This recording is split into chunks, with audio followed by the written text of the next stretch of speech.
I'm Larry Moan, president of the Institute, and this is our 32nd annual Walter B. Wriston Lecture. And we're very pleased to have Professor Peter Berkowitz here to discuss the conservative challenge in a populist movement. It's a very simple program, as you know. We will be serving you dinner, and then Paul Singer, our chairman, will come and introduce the speaker. And in the meantime, enjoy the company at your table. Thank you very much. I'm Paul Singer, chairman of the Manhattan Institute, and thank you. Welcome to the 32nd Walter Wriston Lecture. The 2016 election was a watershed moment. It brought to light sharp societal divisions, some of which have become even sharper in the last couple of years. Whatever happens in the upcoming midterm elections, America's need for thoughtful guidance in cultural and economic affairs will remain acute. That task, to bring sober, serious reflection to bear on the questions of the moment, is the responsibility of a think tank, a responsibility that the Manhattan Institute carries out at the highest level, under the leadership of President Larry Moan.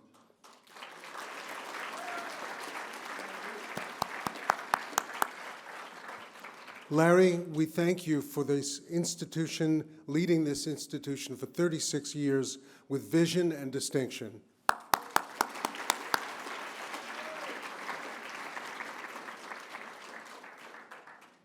MI created the Wriston Lecture to advance our nation's most urgent debates with clarity and power, and each year the lecture proves its relevance. Take, for example, the timeliness and prescience of last year's lecture on tribalism by Professor Jonathan Haidt. In the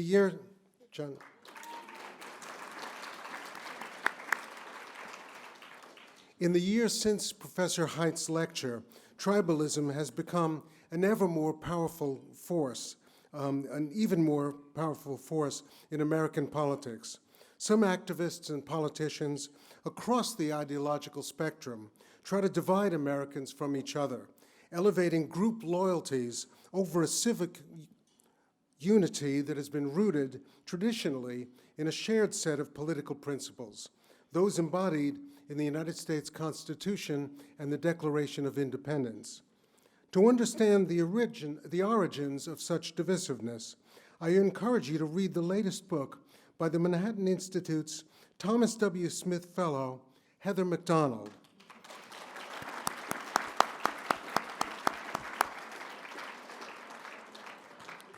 The book is titled The Diversity Delusion: How Race and Gender Pandering Corrupt the University and Undermine Our Culture. Of course, radicalism on college campuses is nothing new, but where Heather breaks new ground is by showing what happens when campus radicalism, particularly this new toxic brand of pandering and victimization, migrates from the ivory tower and affects other areas of American life, from our politics to business to law enforcement. Thankfully, initiatives have arisen to provide a place for classical liberal learning on college campuses. One of these, sponsored by the Manhattan Institute, is the Adam Smith Society. This organization now has chapters at more than 30 business schools across the country. And just this year, it expanded internationally through a chapter at Hebrew University of Jerusalem.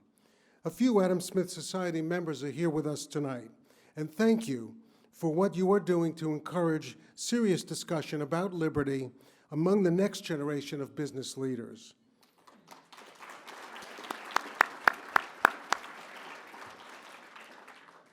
A second book that I'll note by senior fellow Warren Cass is titled The Once and Future Worker, A Vision for the Renewal of Work in America.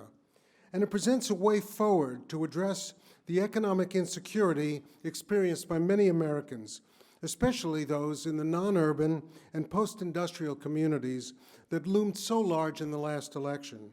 For its range of innovative solutions in areas from regulation to the social safety net to vocational education, Yuval Levin of National Affairs has called this book the essential policy book of our time. Through these books, among much other work, Manhattan Institute scholars are responding to the concerns felt by citizens, whether those concerns be the assault on freedom of speech on campus, the resurgence of interest in socialism among young voters, or uncertainty about whether our economy will provide the same kinds of opportunities to our children and grandchildren that we enjoyed. Yet what distinguishes MI's work, and why I'm proud to serve as its chairman, is the manner in which these scholars respond, not with demagoguery or histrionics, but with reason, sound analysis, and concrete recommendations for how to improve the lives of our fellow Americans. This approach is the heart of tonight's Wriston Lecture by Peter Berkowitz, the Tad and Diane Tobey Senior Fellow at the Hoover Institution. I've long been a fan of Peter's prolific work on subjects such as liberal education, the foundation of a free society, constitutional law, Israel, and foreign affairs.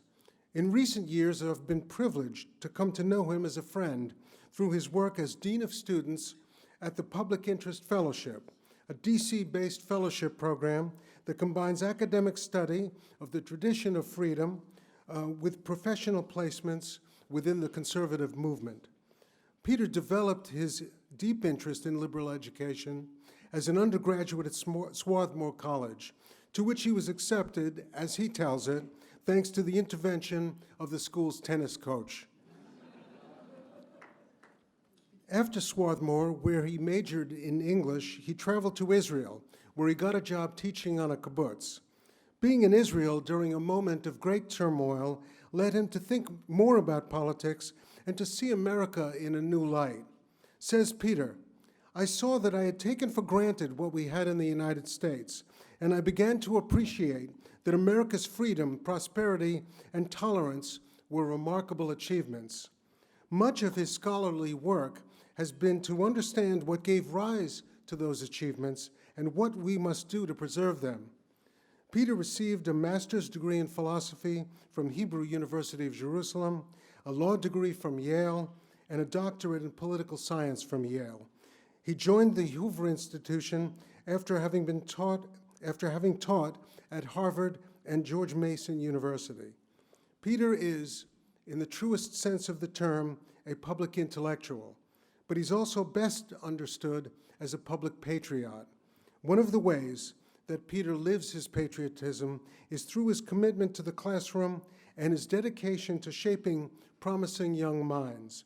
He serves not only as the Dean of Students for the Public Interest Fellowship, but also for the Hertog Political Studies program, and he teaches regularly for the Tikva Fund in the United States and in Israel.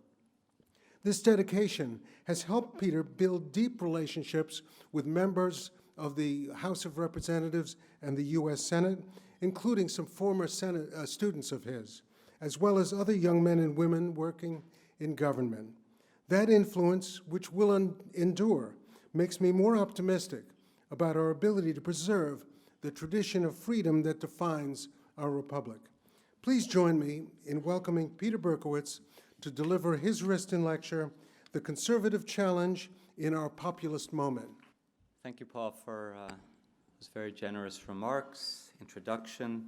I want to say also that grateful to the Manhattan Institute for high honor of delivering 2018 Wriston Lecture. And I should say as well that for those of us who believe that serious study of ideas and rigorous empirical analysis go together in understanding our politics and advancing the public interest, the Manhattan Institute has long set an inspiring example. So again, thanks. Okay. Conservatism in our populist moment. Well,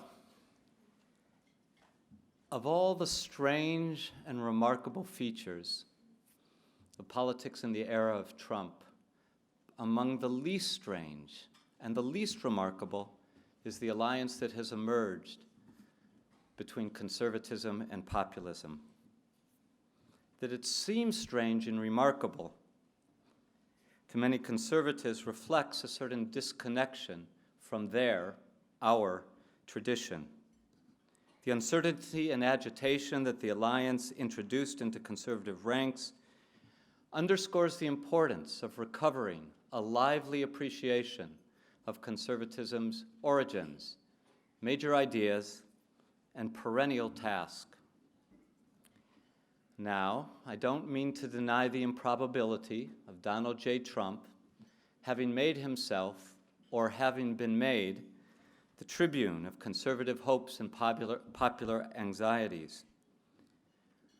Nor do I wish to discount the marvel, 21 months into his presidency, of strong economic growth, of historically low unemployment, notably for African Americans and Latinos, and of a Supreme Court with, for the first time in post-World War II America, a majority devoted to interpreting the Constitution in accordance with its text, history, and structure.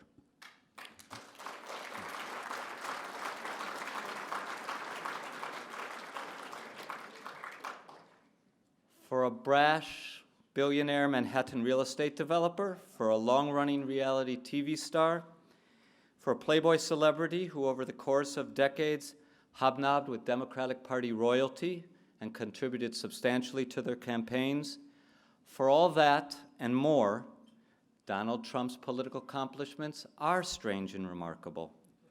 But Trump did not invent the alliance between conservatism and populism, or to speak less polemically, between conservatism and the people. Far from it. Trump rode the wave of a populist revolt sweeping across the West. In liberal democracy after liberal democracy, right-wing politicians made common cause with a disaffected portion of the working class and a perturbed segment of the middle class. A recurring complaint reverberates across non-urban Pennsylvania, Ohio, Michigan, Wisconsin, Iowa. Similar grievances roil large swaths of the UK, France, Germany, Italy, Hungary, Poland, Israel, Brazil. An imperious ruling elite, say many people in many countries, has imposed laws, cultural norms, social practices that radiate disdain for the people's beliefs and endanger their way of life. From this perspective, elites have conspired across the aisle to promote globalization, free trade, and mass immigration to benefit themselves while ignoring the costs to the less educated and the less wealthy.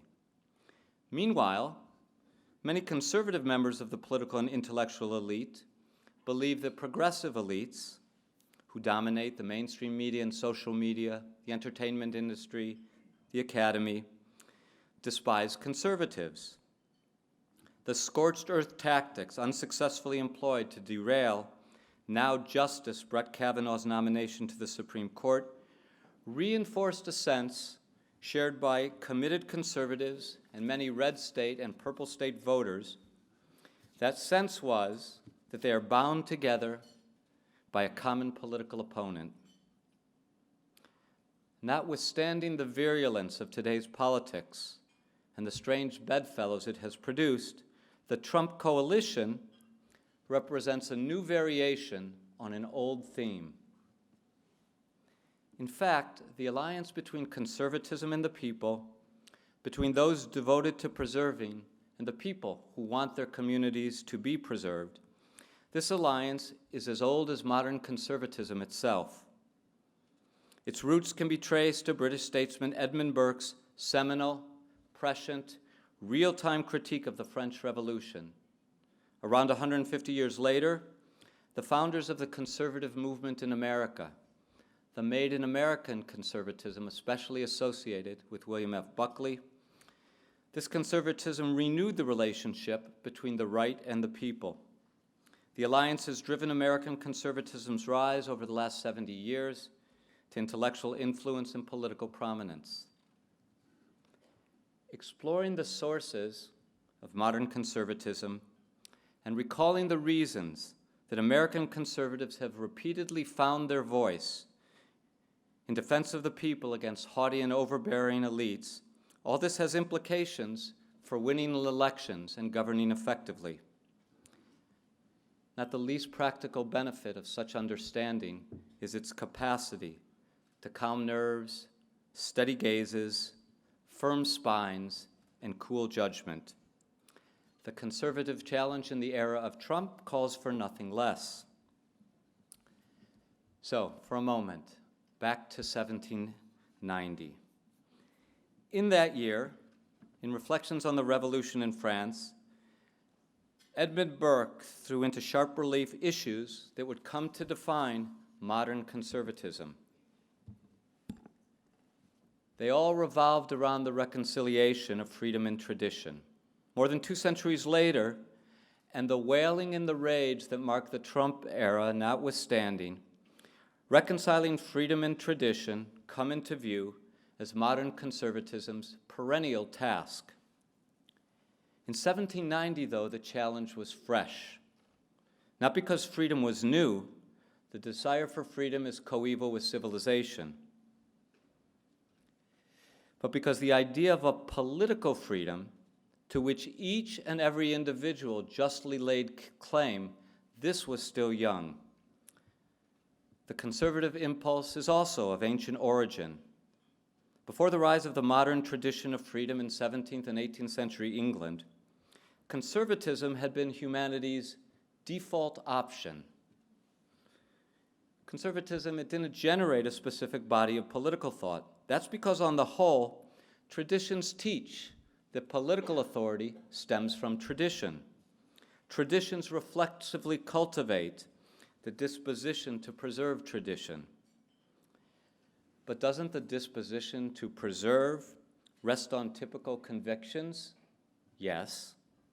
Across time and culture, conservatives usually recognize the unruliness of the passions and the limits of reason. They believe that recondite reflection and abstract theory tend to obscure practical matters. As a guide to politics, conservatives strongly prefer experience and practical wisdom. And conservatives see individuals as social creatures whose character is formed by and fulfillment achieved in family, local community, civic association, national life, and religion. Burke shared these convictions. They coexisted in his soul with a love of liberty. Burke is a founding father of modern conservatism because he was the first to confront directly the challenge of conserving modern freedom. The challenge is simply stated. Tradition teaches us to do as forebears have done. Modern freedom authorizes each to do as he or she deems best. But sometimes what we think to be right or pleasant conflicts with what our forebears thought necessary and proper. Moreover, the spread of the modern idea that human beings are by nature free and equal furnished individuals with a handy standard for evaluating existing governments and for finding them wanting. Burke himself drew no hard and fast distinction between conserving and reforming because reforming, he grasped, was essential to conserving. For most of his long parliamentary career, stretching from 1765 to 1794, Burke was best known for defending political freedom against the abuse of power. He sided with the American colonists in their demand for representation in decisions affecting their taxes. He espoused toleration for Irish Catholics who suffered under Britain's discriminatory penal laws. And he waged an extended campaign against the British East India Company for cruelly subjugating India's indigenous population. Late in his career, Burke's vehement criticism of the French Revolution shocked and appalled his fellow Whigs. They saw the uprising against the old regime as heralding a new age of freedom. Not Burke. He discerned a novel and monstrous threat to freedom. He had not altered his principles, Burke insisted. Rather, he honored their implications in the struggle against an unprecedented peril. The French Revolution, Burke argued, aimed at, quote, total revolution, close quote.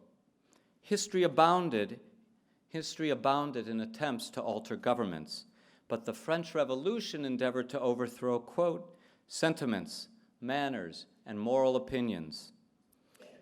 The French Revolution wanted to replace religion with, quote, doctrines and theoretic dogma, close quote.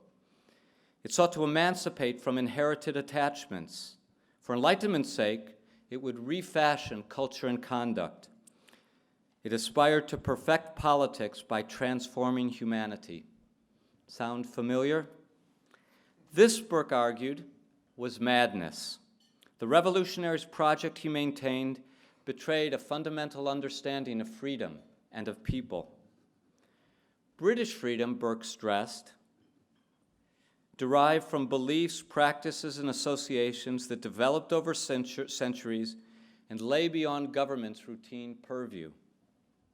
This freedom was indissolubly bound up with an awareness of debt to previous generations, of responsibility to fellow citizens, and of obligation to those to come.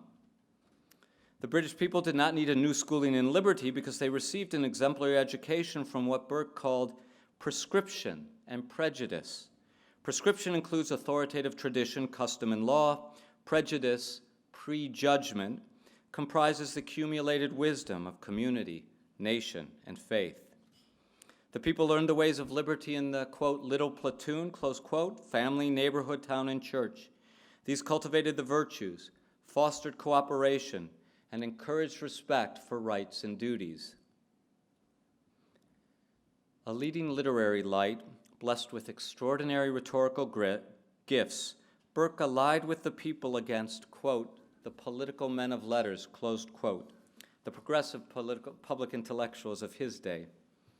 A man of immense learning and intellectual refinement, Burke proclaimed, I quote, in this enlightened age, I am bold enough to confess that we are generally men of untaught feelings. The revolutionaries wanted to purge the people's prejudices. Burke replied that the British, quote, cherish, close quote, their, quote, old prejudices, close quote. They did so, quote, because they are prejudices, and the longer they have lasted and the more generally they have prevailed, the more we cherish them, close quote.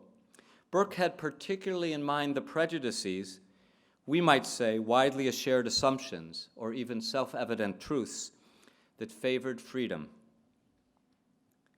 Burke did not pander to the people. He wrote, we are afraid to put men to live and trade, each on his own private stock of reason, because we suspect that this stock in each man is small, and that the individuals would do better to avail themselves of the general bank and capital of nations and of ages. Nor did Burke conceal the political importance of excellence. Quote, there is no qualification for government, but virtue and wisdom, actual or presumptive. At the same time, Burke championed the people's interests. He set forth the first great conservative critique of the first great expression of the progressive interpretation of modern freedom. He did so in the name of traditions in and through which the people had governed themselves and prospered. Burke's reconciliation of freedom and tradition proved a harbinger of alliances to come between conservative elites and the people.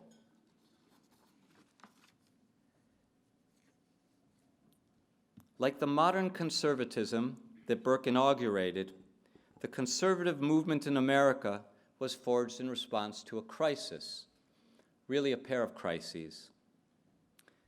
Classical liberals and traditionalists, the component parts of a modern American conservatism, had their differences. Classical liberals sought to conserve limited government and the ideas that underwrite it. Traditionalists strove to conserve traditional morality and the local communities that embodied it. Yet in the 1940s and the 1950s, both agreed that the tremendous growth of government engineered by FDR's New Deal and expansionist communist totalitarianism presented profound new threats to freedom. In the mid-1940s, London School of Economics professor Friedrich Hayek published a classic statement of classical liberalism. The Road to Serfdom, a surprise bestseller in the United States, examined the despotic ambitions of, quote, modern planners, close quote.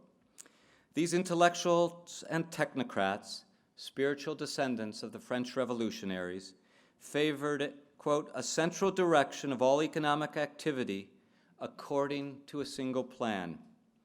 Curtailing economic freedom, Hayek warned, would subvert all freedoms. Now, classical liberals are not known for their populist propensities. Yet, the modern tradition of freedom that Hayek undertook to preserve leaves the people to their own devices, able to make their own decisions about labor, production, and consumption. The protection of economic freedom, Hayek emphasized, established a sturdy fence around political and religious freedom. From the other side of the conservative movement, in the early 1950s, in the conservative mind, Russell Kirk reconstructed a tradition of thought that focused on conserving traditional morality. Like Hayek's classical liberalism, Kirk's traditionalism did not emanate from the people. Yet, also like classical liberalism, traditionalism shielded the people from elites bent on rescuing the people from themselves. Out of, quote, affection for the proliferating variety and mystery of traditional life, close quote, and in opposition to, I quote again, the narrowing uniformity and equalitarianism and utilitarian aims of most radical systems, close quote, out of all this, Kirk condemned the ambition of progressive elites to impose a moral orthodoxy across the country. Despite their shared opposition to collectivism, classical liberalism and traditionalism, the partisans of freedom and the partisans of tradition often clashed. The enthusiasm some traditionalists demonstrated for legislating their morality offended classical liberals, and the indifference some classical liberals displayed to the moral foundations of free societies scandalized the traditionalists. With the founding of National Review in 1955, William F. Buckley set out to unite the conservative factions, the partisans of freedom and the partisans of tradition. In part, Buckley responded to a practical imperative. In the mid-1950s, any viable conservative governing majority in the United States depended on both classical liberals and traditionalists. By the way, the same remains true today. Nevertheless, for Buckley, the marriage between classical liberals and traditionalists was no mere marriage of convenience. It improved both partners. Limited government, Buckley believed, protected traditional morality, and traditional morality, he maintained, taught the virtues of freedom. Like classical liberals and traditionalists, Buckley emphasized the threat to the people posed by progressive elites.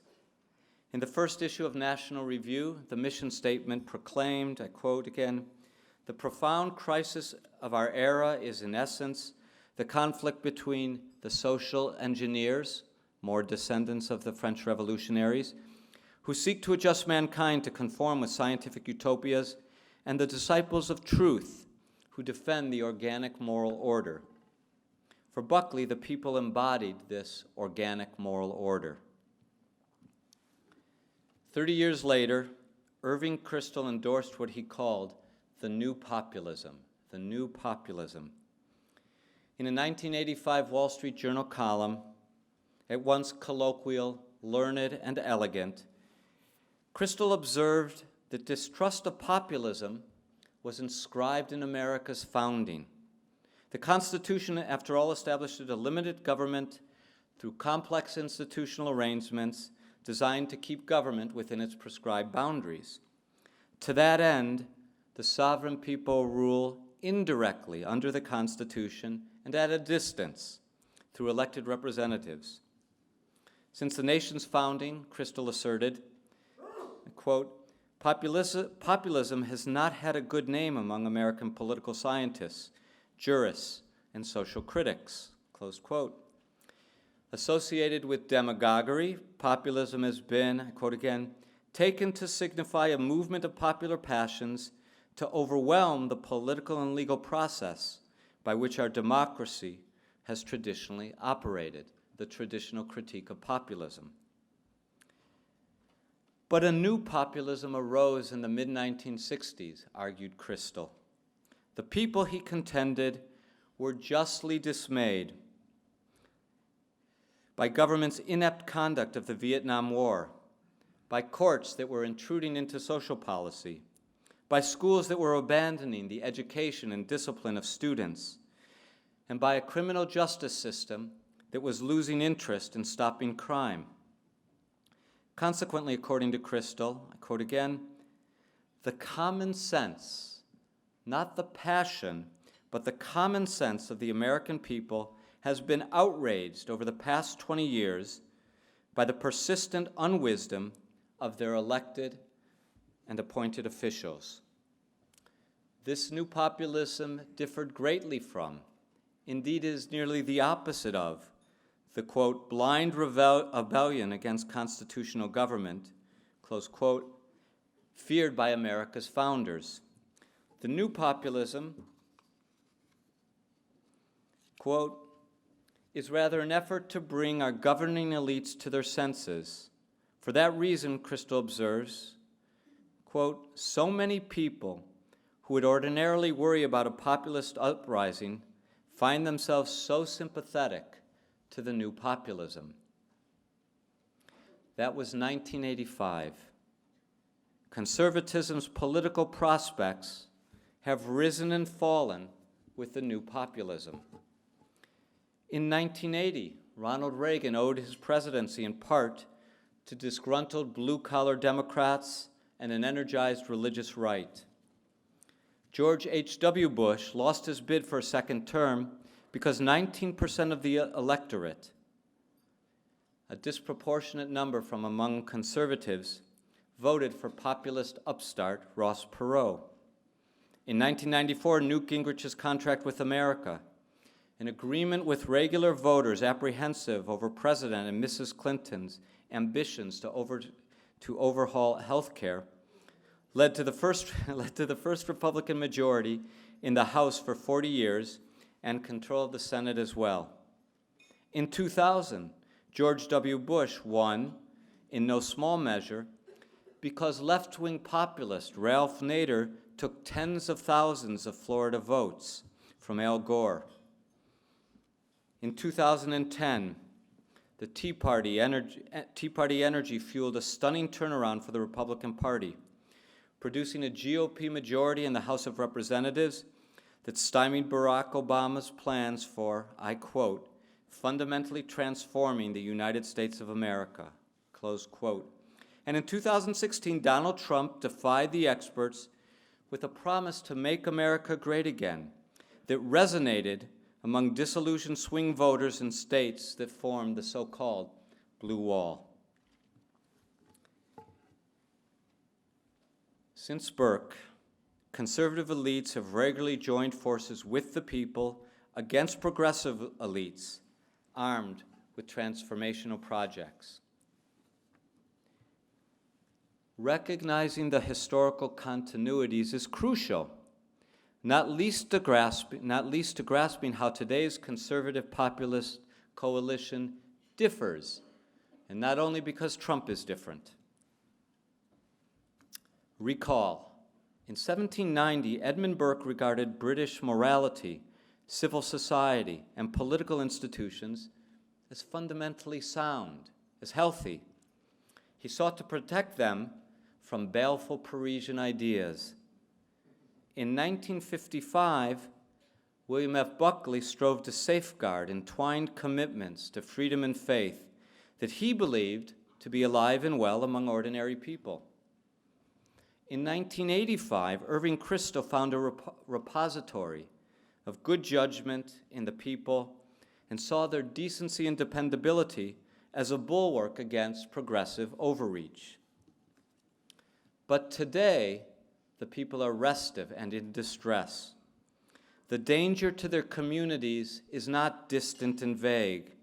It's not lurking on the outskirts.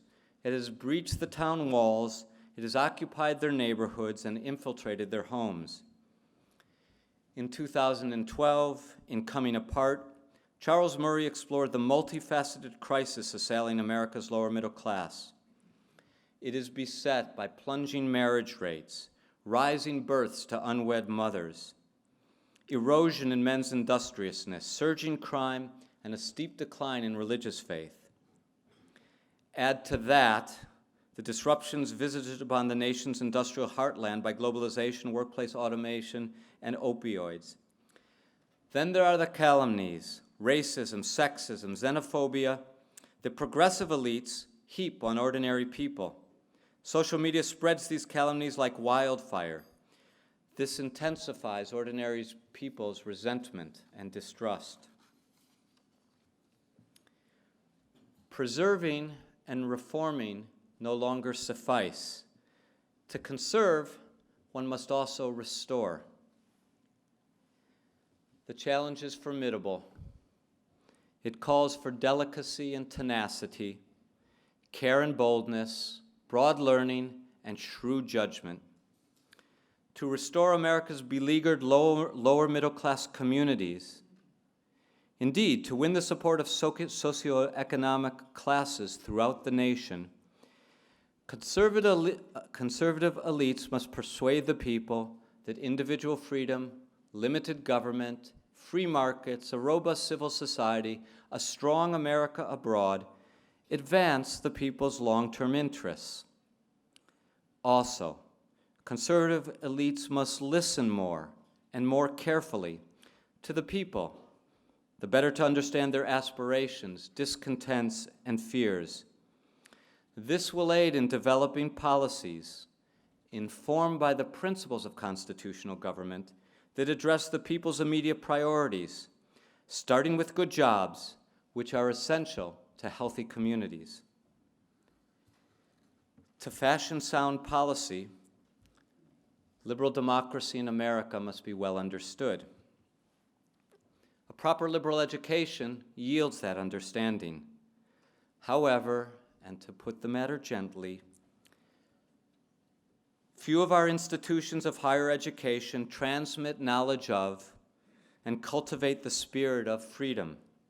Rather, our colleges and universities all too often inculcate the practices and spirit of the tribalism that disfigures our politics. Conservatives, therefore, must also restore liberal education. That is a long-term undertaking. In the near term, to fill the college curriculum's gaping holes and to counteract its illiberal lessons, conservatives should multiply the supplemental programs they've already established. These include, as I'm happy to say have already been mentioned, these include Hertog Political Studies, the Public Interest Fellowship, the Claremont Institute's Publius Fellowship, the Federalist Society, the Alexander Hamilton Society, and the Manhattan Institute's own Adam Smith Society. That's an excellent start. These programs expose students to ideas and books that university professors typically neglect, disparage, or simply exclude from the undergraduate curriculum.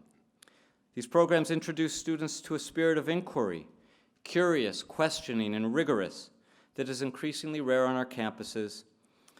And these programs form a network of young men and women who are grateful for the opportunity to grasp the principles of liberty because they have studied the great debates about liberty.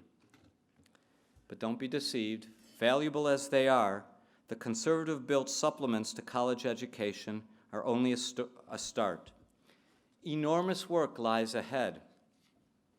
After all, after national security and economic prosperity, what could be more important to the public interest than a liberal education, one that prepares students to conserve the advantages of liberal democracy in America and to undertake reforms to bring it more in line with its finest principles and most exemplary promises?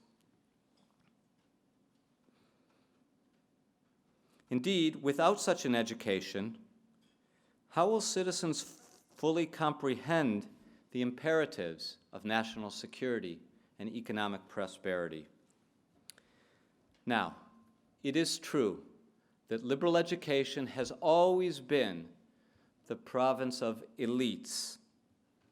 It is also true that beginning with Burke, conservative elites have brought their learning to bear on behalf of the interests they share with the people in conserving freedom, including the freedom to conserve local communities and national traditions. In this strange and remarkable moment, lively appreciation of modern conservatism's origins, major ideas, and perennial task furnishes invaluable resources for understanding our politics and advancing the public interest. Thank you.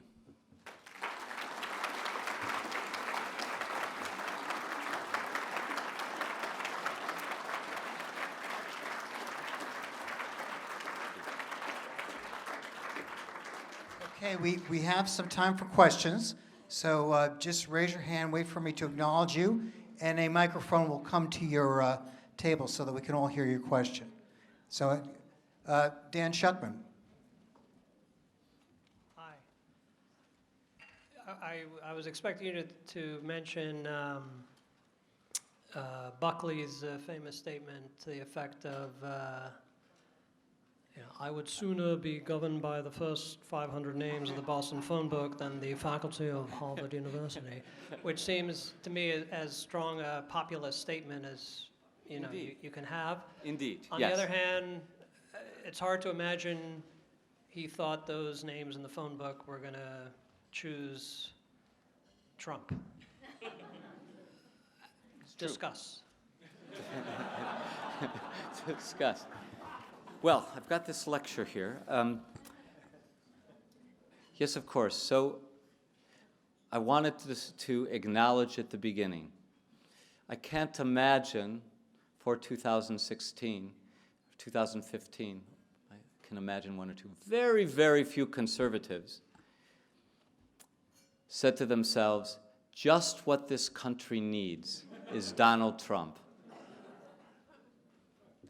The cartoonist Scott Adams, who's not really a conservative, said something like that. So, yes, of course, Donald Trump as a conservative is defective in any number of ways. But what I'm also trying to understand, though, is why did so many ordinary people kindle to his message? And we know, by the way, from the work of Selena Zito, but not only Selena Zito, what our election really turned on were 10 counties in 5 of the blue wall states. I mentioned them: Pennsylvania, Ohio, Michigan, Wisconsin, Iowa. She went to these counties. Each of these counties went for Obama in 2012. Some went for Obama also in 2008. They all went for Trump in 2016. Why was that? It's clear from our interviews, it's not because any of them thought that he represented the model statesman. It's because of tremendous frustration, 8 years under Obama, and an acute sense that elites despise them. So if we're looking toward the future, it seems to me that the challenge for conservatives, men and women devoted to conservative principles, is not to figure out who can be the next Donald Trump, but to figure out what to make of this coalition, which, as I tried to suggest, is not a surprising coalition. Conservative elites focused on conservative principles, and the people who are opposed in many, but not all respects, to progressive social engineering. What we see with all the strangeness of this moment, that coalition is familiar. We face special challenges. I understand that Trump has led his coalition to support some policies that are anathema to various kinds of conservatives. All that's true. Looking forward, it seems to me there's lots to work with here still for conservatives, principled conservatives. Okay, other questions? Jean? Wait for the microphone, Jane.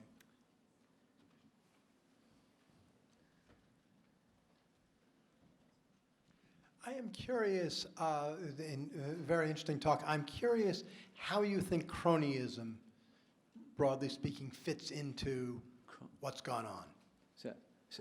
Did you say cronyism or comeyism? Cronyism. Cronyism. Crony as in friend, not comey as in... I'm sorry, just say a word or two more. Where do you see it? I guess my thesis would be one of the things voters were reacting very strongly to was the view that Republicans and Democrats alike are a bunch of cronies that are helping themselves and nailing the, and sometimes rightly, sometimes wrongly, but nailing the little guy. And I think it seemed to me to be a part of the Trump phenomenon, so I'm curious what you think. Yes. Donald Trump was not the first Republican to run against the Democratic establishment, to make an argument that the Democrats controlled big swaths of the federal government and that cronyism was rampant in Washington, D.C. But he was the first, I think, to run against both establishments. He ran against the Democratic establishment and he ran against the Republican establishment. Did he exaggerate? In my opinion, he exaggerated. But he certainly exposed a real nerve out there in the heartlands, and so it seems to me he shows principled conservatives where they need to be more persuasive, what kind of case they need to make to the American people. Now, I think some of this actually has to do with, at least it seems to me, a little noted piece of our recent history, overreached by the Tea Party and some Republicans in 2010, 2012, 2014. When Republican candidates promised their constituencies, send me to Washington and we will repeal the Affordable Care Act. Now, it's true that an elementary understanding of the Constitution would inform you that to repeal the Affordable Care Act, it would be necessary to control both houses of Congress and the presidency, or have control more than 2/3 of both houses of Congress. In other words, a promise that couldn't possibly be kept was made in 2010, 2012, 2014. As it turns out, it couldn't be kept in 2016 either. But going back to where we just want to explain right now what produced Trump, my sense of it is that disappointment led many Republican voters to say, our guys are just like their guys, empty promises. So I suppose there's a lesson there. I suppose it's a cliche lesson, but I suppose it also still has to be learned in every generation. Every week, don't loudly, publicly make empty promises you can't possibly keep. Any questions over here? Michael Myers, get in the microphone. Yes, I'm Michael Myers, I'm president of the New York Civil Rights Coalition. We're living in an age of what a lot of conservatives believe is an age of judicial tyranny. And even in a post-Marbury versus Madison world, there are those who believe that presidents and the Congress can disagree with the Supreme Court, even final decisions of the Supreme Court. And there are those who urge President Trump to disagree when he disagrees with the Supreme Court, not to enforce the Supreme Court rulings.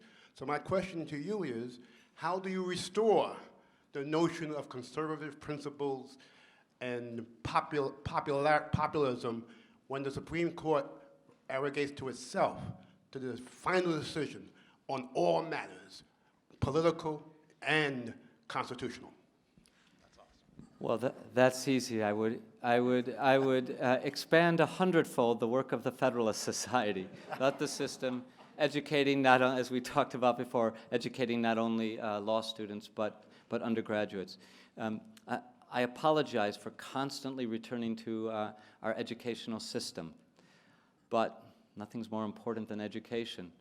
We don't give our students, not just in colleges, in high school, starting from the beginning, a solid basis in constitutional government, in limited government, in liberty. Today, to use these words in public discourse, constitutional government, limited government, individual liberty, is to be marked immediately as a conservative. Now, it's very good that conservatives embrace these principles and want to conserve them. It's very bad that these principles, which are fundamental constitutional principles, have become thought of as partisan ideas, one side of the debate. They should actually be underlying the entire debate. So there is a long, vexed question about what Congress does and what the President does when they strongly disagree with a decision of the United States Supreme Court. In general, it seems to me the approach and the wise rhetoric would be to disagree sharply and find ways within the system to change the law. And there are ways within the system. Okay, any questions over here? Heather McDonald.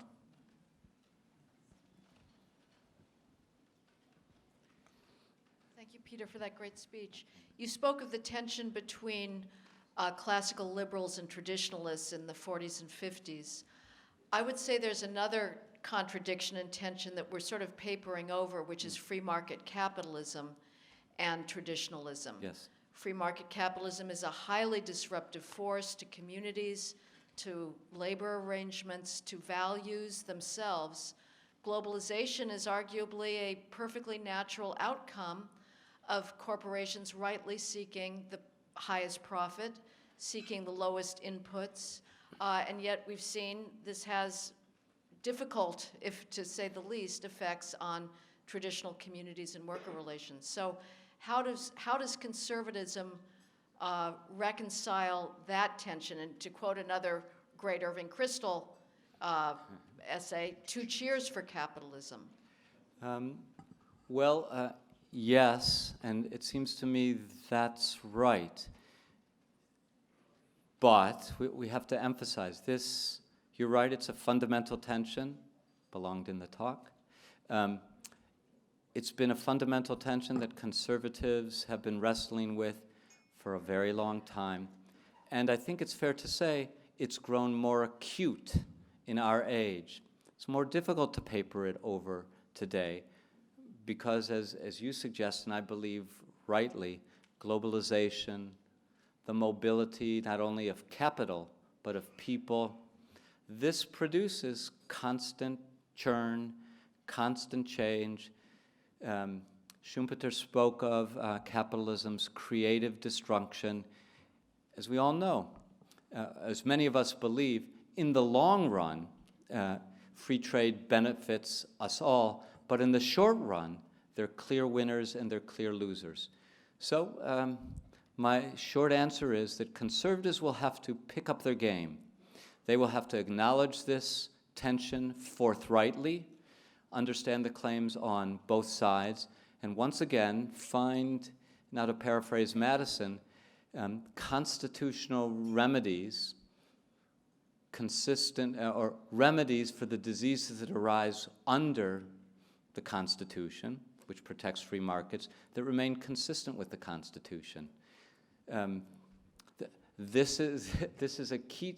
This task is almost entirely ignored by the universities, and this task, it seems to me, the way you've described it, nicely captures what I imagine the scholars, what I know the scholars at the Manhattan Institute are dealing with. So, in sum, face the tension forthrightly. Make distinctions between near-term and long-term.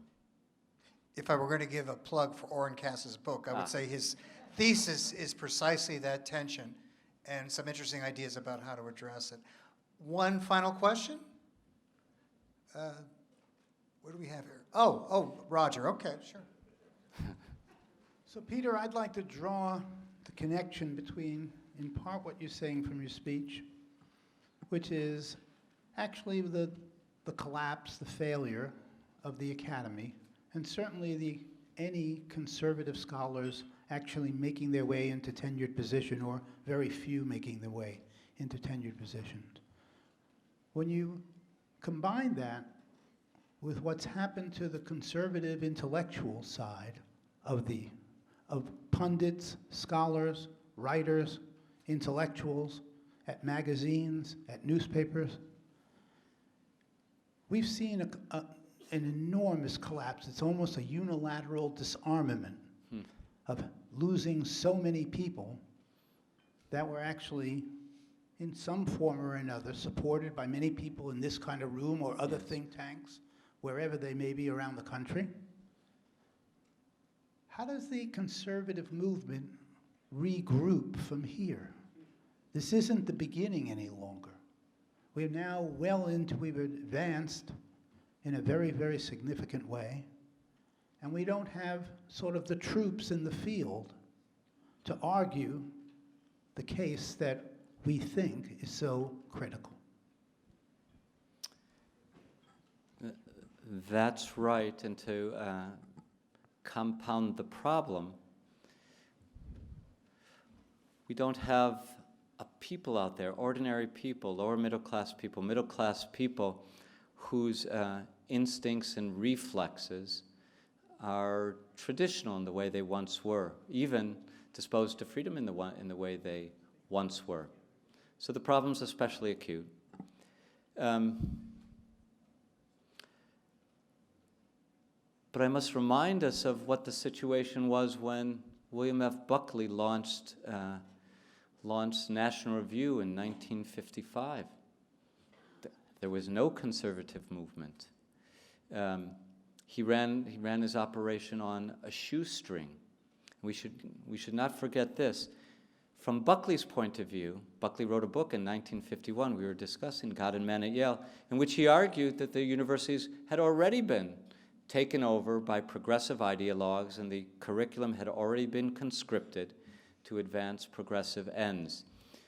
So things seemed awfully grim in 1955.